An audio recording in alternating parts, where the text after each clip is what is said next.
সীমান্ত থেকে কিছু মানুষ এখনো আসছেন এবং এখান থেকেও কিছু মানুষ প্রয়োজনেই যারা চলে এসেছিলেন বাংলাদেশে, তাদের বাংলাদেশ থেকে আমাদের দেশে চিকিৎসার জন্যই মূলত তারাও ফিরছেন বাংলাদেশে, কিন্তু বাস পরিষেবা বন্ধ। কলকাতা ঢাকা বাস পরিষেবা বন্ধ। অনিরুদ্ধ রয়েছেন আমার সঙ্গে, সরাসরি বলতে পারবেন এই বিষয়ে। অনিরুদ্ধ, কখন থেকে বন্ধ করা হয়েছে এবং আগাম কিছু জানানো হয়েছে কতদিন বা কতক্ষণ বন্ধ থাকবে বাস পরিষেবা?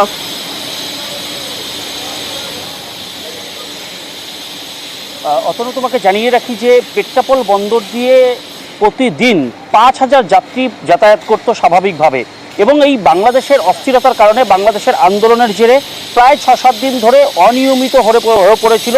ভারত থেকে বাংলাদেশে গামী যে সমস্ত বাস যায়, অনেক বাসই বেসরকারি বাস পরিষেবা তারা দিয়ে থাকে। তারা একদম কলকাতার নিউ মার্কেট থেকে তারা ঢাকা পর্যন্ত যায়।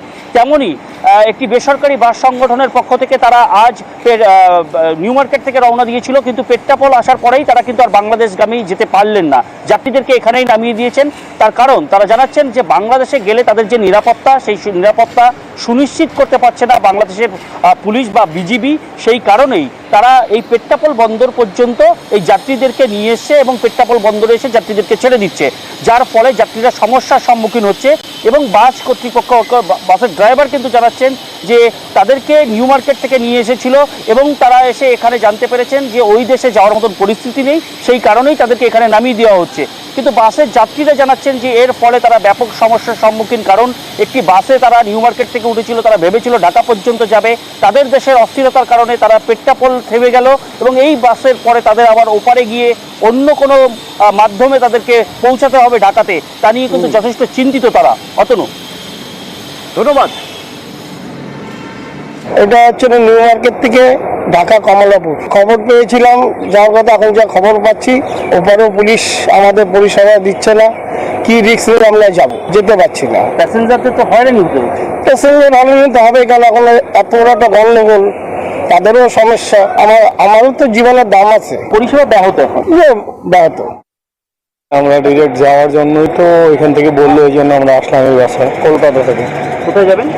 ঢাকা। বাস বললো যে সিচুয়েশন তাদের অনুকূলে নাই, এখন এই সময়ে যাওয়াটা তাদের জন্য কমপ্লিকেটেড, এই জন্য তারা এখন যেতে যাচ্ছে না। দেখি কি হয়। আপনাদের হয়রানি হতো? হয়রানি বলতে কি অনেক বেশি হয়রানি। এই এতটুকু যাওয়া, এখন আবার এইখান থেকে ওইখানে যাওয়া, যদি বাস না পাই, এই নিশ্চয়তার জন্যই তো আমরা এই মৈত্রী বা সৌহার্দ্য গাড়ি নিলাম। এখন তারপর যদি তারা না যায়, তাহলে তো ওই পারে আমাদের জন্য অনেক বেশি হ্যারাসমেন্ট। আমরা হচ্ছে মার্কেট স্ট্রিট থেকে উঠেছিলাম। কোথায় যাবেন? আর ঢাকা যাবো। বাস ডিরেক্ট না গেলে তো আপনারা একটা হাসেলে পড়বো। হ্যাঁ, সমস্যা তো হবেই, কারণ হচ্ছে বর্ডারে তো আটকেই থাকবে। যেখান থেকে কলকাতা ঢাকা বাস ছাড়ে সেই ধর্মতলা চত্বর, সেখান থেকে আমার প্রতিনিধি রৌনক ঘুরে দেখলেন কি পরিস্থিতি সেখানে। বন্ধ কলকাতা ঢাকা সরাসরি বাস পরিষেবা সচ্ছল রাখতে বেশ কিছু পরিবহন সংস্থাগুলি বিকল্প ব্যবস্থা গ্রহণ করেছে। কলকাতা থেকে পেট্রাপোল বর্ডার পর্যন্ত নিয়ে যাওয়া হচ্ছে বাংলাদেশি পর্যটকদের, এবং সেখান থেকে বর্ডার পার করে আবারই তাদের বাংলাদেশে দাঁড়িয়ে থাকা বাসে করে নিয়ে যাওয়া হচ্ছে বাংলাদেশের বিভিন্ন প্রান্তে। বহু বাংলাদেশের যারা পর্যটকরা রয়েছেন তারা ইতিমধ্যে বাসে এসেছেন এবং এই বাসে করেই কিন্তু তারা বাংলাদেশের উদ্দেশ্যে রওনা দিয়েছেন, কারণ চিন্তার ভাস তাদের একটাই, যত দ্রুত সম্ভব তাদের দেশে ফিরতে হবে। সরাসরি বাস পরিষেবা না মিললেও এই পরিষেবাকেই কিন্তু তারা গ্রহণ করেছে এবং এখান থেকেই পেট্রাপোল বর্ডারের উদ্দেশ্যে রওনা দিয়েছেন বাংলাদেশ পর্যটকেরা। ক্যামেরায় মনোজের সঙ্গে রৌনক, নিউজ 18 বাংলা, কলকাতা।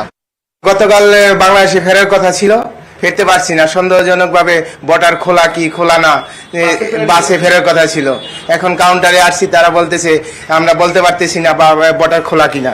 আমরা যে একটা টার্গেট নিয়ে আসছিলাম, চলে যাব, আমাদের হোটেলে থাকার কষ্ট হয়ে যাচ্ছে, খাওয়া দাওয়া পয়সার একটা ব্যাপার স্যাপার আছে, অনেক সমস্যা করে যাবো আমরা।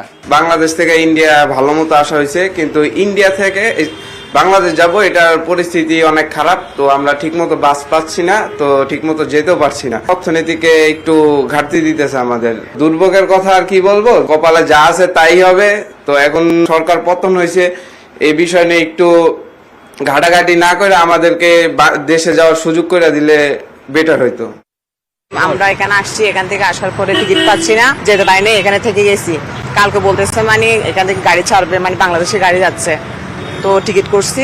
সরাসরি যে এখানে বসে ঢাকা যাওয়া সেই বাস তো ছাড়ছে না।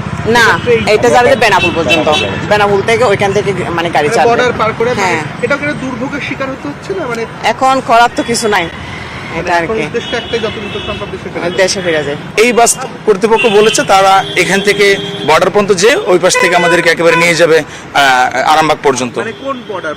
পেট্রাপোল পর্যন্ত নিয়ে যাবে। তারপর ওই মানে ওই পাশে যেয়ে আমাদের ইমিগ্রেশন শেষ করে আমরা ওদের আরেকটা বাস। সরাসরি যেভাবে যেতে না না না, ওইভাবে যাওয়া যাচ্ছে না। এই দুদিন আপাতত একদম পুরো টোটালি বন্ধ। তার আগে আমরা একটা করে বাস চালাচ্ছিলাম, আর এখন তো চলছেই না একদমই। কোথায় কোথায় যেতে আপনার রুটটা কি ছিল বাসে? আমাদের ঢাকা, চট্টগ্রাম, আবদুল্লাপুর, আরামবাগ, মালিবাগ, উত্তরা। যারা টিকিট কেটেছিল আগে থেকে কনফার্ম রিটার্ন, তাদের ক্ষেত্রে কি করবে? সবাইকে টাকা রিফান্ড করে দেওয়া হয়েছে, কারণ বাস তো চলছে না এবং আমাদেরকে ওখান থেকে জানিয়ে দিয়েছে মানে বাস পুরো আটকে দিয়েছে, বাস আটকে দেওয়া হয়েছে এবং অনেক বাসে ভাঙচুর করা হয়েছে। কোনখান থেকে যাওয়া হচ্ছে? আমাদের ঢাকা অফিস থেকে, ঢাকা ব্রাঞ্চ থেকে, তারপরে যশোর অফিস থেকে, কারণ নেট তো পুরো বন্ধ। তো যশোর থেকে ওরা আমাকে ইনফরমেশনটা জানিয়েছে। প্রচুর যাত্রী অসুবিধায় পড়ছে। এখন তো পুরোপুরি ভাবে বন্ধ। হ্যাঁ, পুরোপুরি বন্ধ এখন।